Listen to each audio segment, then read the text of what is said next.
Bonjour à tous et bienvenue dans cette nouvelle vidéo où on va réaliser ce que nos amis anglophones appellent file guide, donc littéralement traduit par un guide.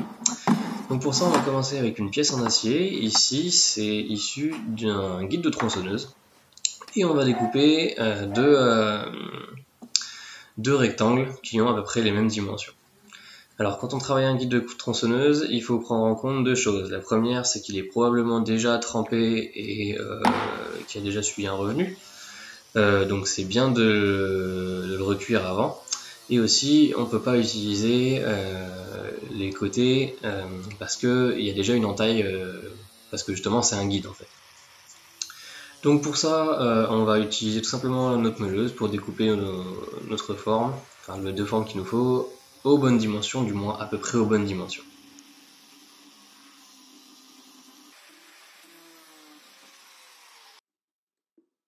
On va ensuite marquer les trous qui vont être à percer. Alors en fait, il va nous falloir des trous qui soient pas trop gros parce que sur une des deux plaques, on va tarauder le trou en fait. Alors j'utilise je crois que c'est du 6 mm, donc du coup je vais percer en 5,5 pour une des plaques et je vais percer en 6 pour l'autre plaque. Donc je me sers d'abord de la première plaque que je perce en 5,5 qui va me servir de guide en fait pour la seconde et après je vais percer en 6 pour la plaque que je vais pas tarauder. Donc c'est la première fois que j'utilisais un tarot. Ça s'est plutôt pas trop mal passé, j'estime que je m'en suis plutôt pas mal sorti, du moins à la fin le résultat est correct et tout s'emboîte pas trop mal.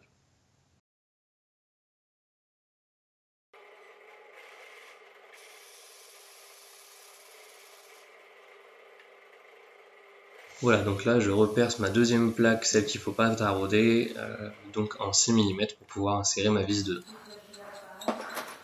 Voilà, donc comme vous pouvez le voir, il y a tout qui s'emboîte, c'est pas trop mal.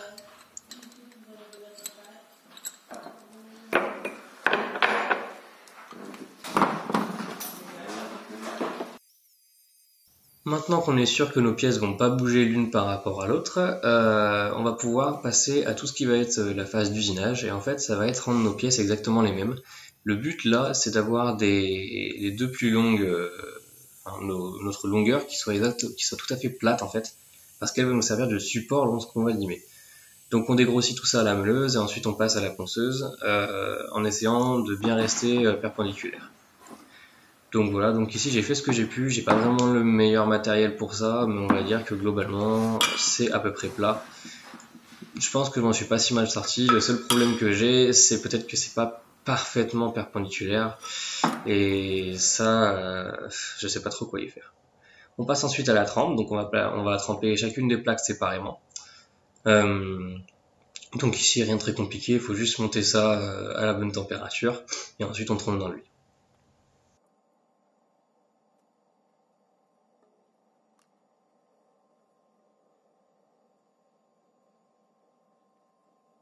Ici on observe une jolie couleur grise sur l'acier, donc ça veut dire que la transformation s'est bien effectuée et que notre acier a bien trempé.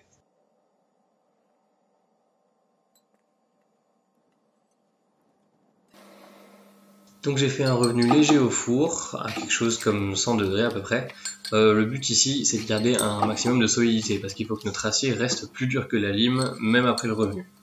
Alors que d'habitude en général, on diminue un petit peu la solidité, la dureté de l'acier, donc celui-ci est un petit peu moins dur que la lime. Donc on assemble tout ça grâce à nos vis, et ensuite on va remettre nos différentes faces, donc tout à fait plates, et surtout propres pour qu'on puisse bien voir le coup de lime. Ici, je vais pas faire une grosse finition, ça sert à rien parce qu'avant tout, ça va être un outil qui va dans tous les cas être rayé au fur et à mesure que je m'en sers. Donc je veux juste mettre en évidence mes côtés parallèles et tout à fait plats. Et surtout, ça me permet surtout de repérer les zones qui sont pas tout à fait plates et qui présentent par exemple certains petits creux. Donc du coup, je sais que c'est des zones que je vais pas pouvoir utiliser comme référence. Donc voilà comment ça marche. On met l'espace suffisant pour pouvoir insérer le couteau dedans. Donc ce couteau, vous le verrez dans une prochaine vidéo. On positionne notre guide lime là où on veut. On serre tout ça donc à l'aide d'un tournevis.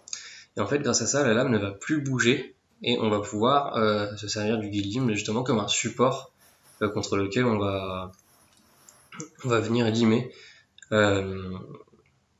Et du coup, ça va nous permettre d'avoir des angles qui sont bien plats. Un inconvénient, c'est que ça bouffe un petit peu vos limes. Donc c'est pour ça que ce que je vous conseille de faire, c'est de dégrossir le travail avec une lime bien fraîche et bien agressive. Et quand on arrive à la fin, vous prenez une vieille lime toute pourrie que vous savez qu'elle n'en a plus pour longtemps et vous finissez le travail comme ça. Donc ici, c'est pas ce que je vais faire, mais c'est pas ce que j'ai fait ici, mais c'est ce que je vais faire prochainement. Donc moi j'ai choisi d'arrondir mes bords, comme ça fait pas un angle à 90 degrés, ça fait quelque chose qui est moins cassant qu'un angle à 90 degrés. Tout le monde ne le fait pas, c'est plus ou moins optionnel. Je trouve que c'est une sécurité en plus de faire ça, mais bon. Voilà, donc comme vous pouvez le voir, nos angles sont bien réguliers, nos surfaces sont bien plates. Donc voilà, donc c'est un petit projet qui prend pas beaucoup de temps, qui est relativement facile à faire. Et écoutez, j'espère que ce petit projet vous a plu.